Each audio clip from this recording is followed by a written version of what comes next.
Next one, Pakistani food truck. Assalamu alaikum Junaid bhai. I hope this email finds you in great health and high spirits. My name is ABC, a man in late 30s, settled in America and running a supply chain business. Over the years, I have optimized my business to the point where it practically runs on autopilot thanks to two major clients and a minimal day-to-day management. The digital optimization left me with ample free time, some of which I admittedly spent indulging in my PlayStation. My wife, who works as a health inspector with the local council, has been a steady source of support, and life overall has been quite comfortable. However, after watching your insightful discussions about Pakistani cuisines, the food truck businesses, and the representation of Pakistanis abroad, I felt a renewed passion for work this time in the realm of food. For the past month, I've been researching the feasibility of launching a Pakistani food truck. My wife's expertise in her field has been invaluable, helping me identify local festivals and prime locations where the food truck could operate an average of 5 days a week. Now I turn to you for advice. Considering your vast experience and exposure, I'd love to hear your thoughts on what specific Pakistani dishes would resonate with a diverse multicultural crowd here in America. If you were to come across a Pakistani food truck, what items would you be thrilled to see on the menu? Additionally, I'd greatly appreciate any suggestions on you might have for naming the food truck, a name that encapsulates the essence of Pakistan culture and cuisine while being catchy and memorable would be ideal. Your content has already sparked this venture and I am genuinely looking forward for your insight to help shape its success. Thank you so much. So ये एक भाई हैं जो कि supply chain का successful business चला रहे हैं और इतना ऑटोमेशन हो गई है कि टाइम ही टाइम है और प्ले स्टेशन दबा के खेलते हैं और मेरी कुछ वीडियोस से उनको ख्याल आया कि हाँ पाकिस्तानी रिप्रेजेंटेशन होनी चाहिए और फूड ट्रक का आइडिया उनको आया। फूड ट्रक का आइडिया मुझे भी बड़ा पसंद है, मगर इस बिजनेस के बाद मैंने ये समझा है और ये सीखा है कि जब तक आपको अपने काम के हर लेवल का काम नहीं आता तो आपको कुछ नहीं आता। अगर आपको नहीं आता तो आपके एम्प्लॉयज़ आपको डंडी लगाएंगे।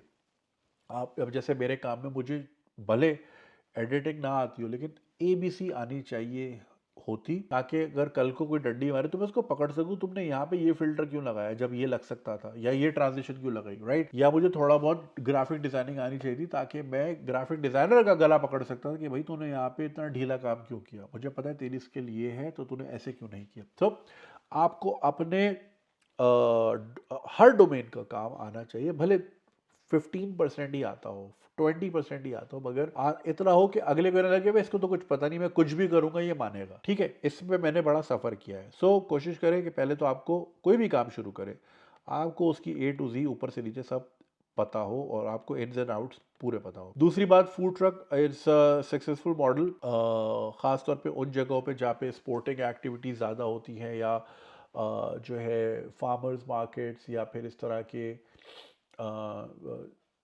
लाइक जैसे टूरिस्टी स्पॉट्स होते हैं, पार्क्स होते हैं, तो वो बहुत चलता है। अब वहाँ पे जो है ना, देखो ग्रीसी आइटम तो चल नहीं सकता, ना ही बिरयानी बिरयानी चल सकती, राइट।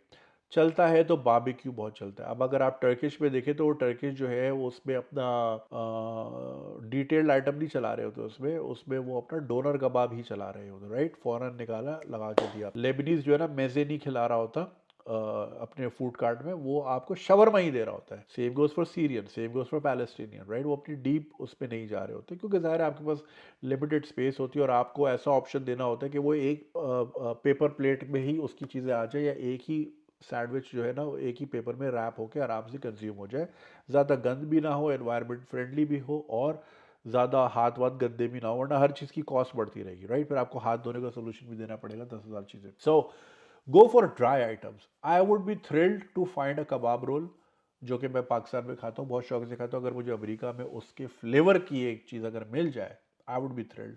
चटनी, हरी चटनी के साथ बीफ बिहारी बोटी का रोल या चिकन मलाई बोटी का रोल अगर मुझे मिल जाए। अच्छा, एक चीज़ ये करें, there is this place in Dubai and in London. Dubai में मैंने ट्राई नहीं की, लंदन में मैंने 3 बार ट्राई की है। बटर बटर क्या, बटर चिकन नहीं है यार, क्या नाम है, Swiss butter.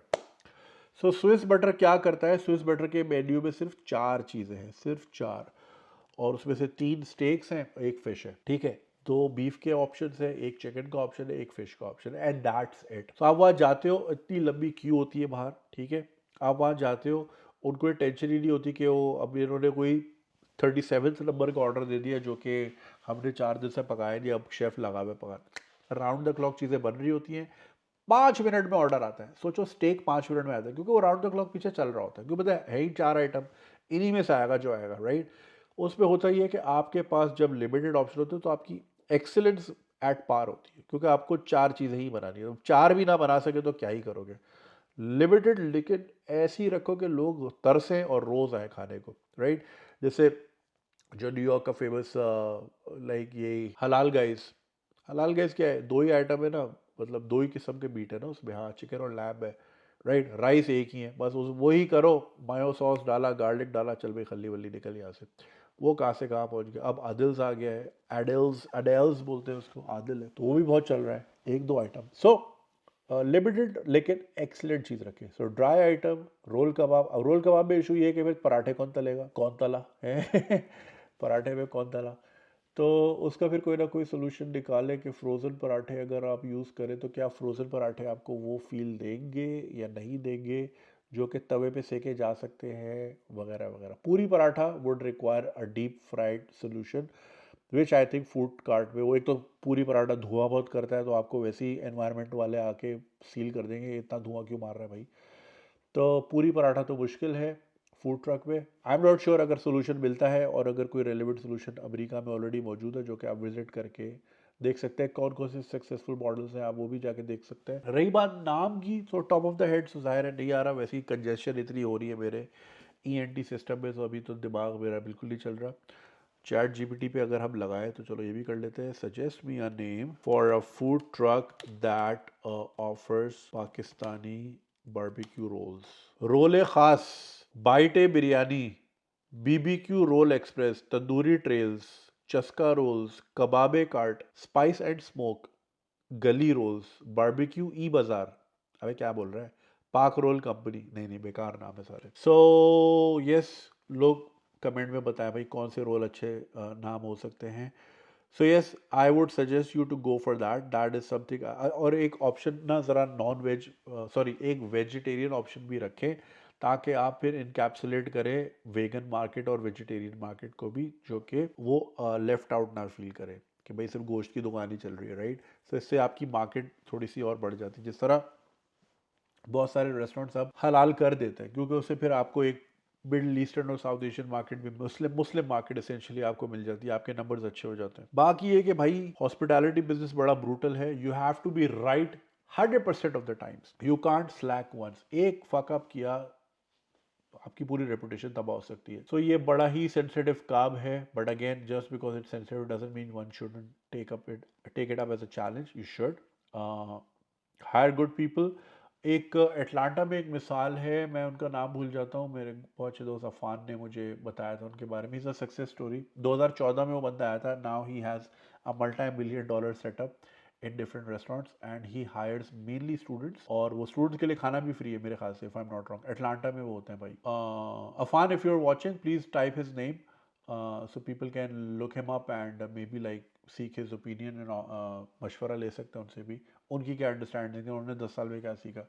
I think he is the most relevant person. बाकी जो रेस्टोरेंटियर्स हैं आपके शहर में, वो भी आपको अच्छा गाइड कर सकते हैं, बट देन नोइंग देसीज वो पूरी चीज़ नहीं बताते। हाँ, बन कबाब भी आप रख सकते हैं, Karachi style bun kebab, that is something that would really really spike me if I find it in America. अंडे वाला burger, so yes that's a good option as well.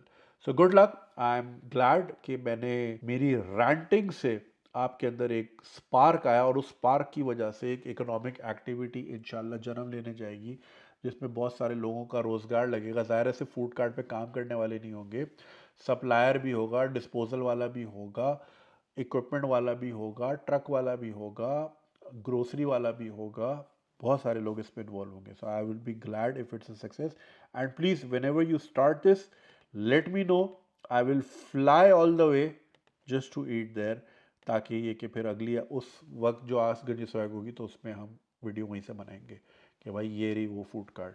I would be happy to see that as a success. Good luck, thank you. अगर आपको ये video पसंद आई और आप इसका पूरा वर्जन देखना चाहते हैं तो लिंक कमेंट सेक्शन में दिया गया है। हमारे यूट्यूब चैनल पे पूरा वर्जन मौजूद है, और चैनल को सब्सक्राइब करना नहीं भूलिएगा। शुक्रिया।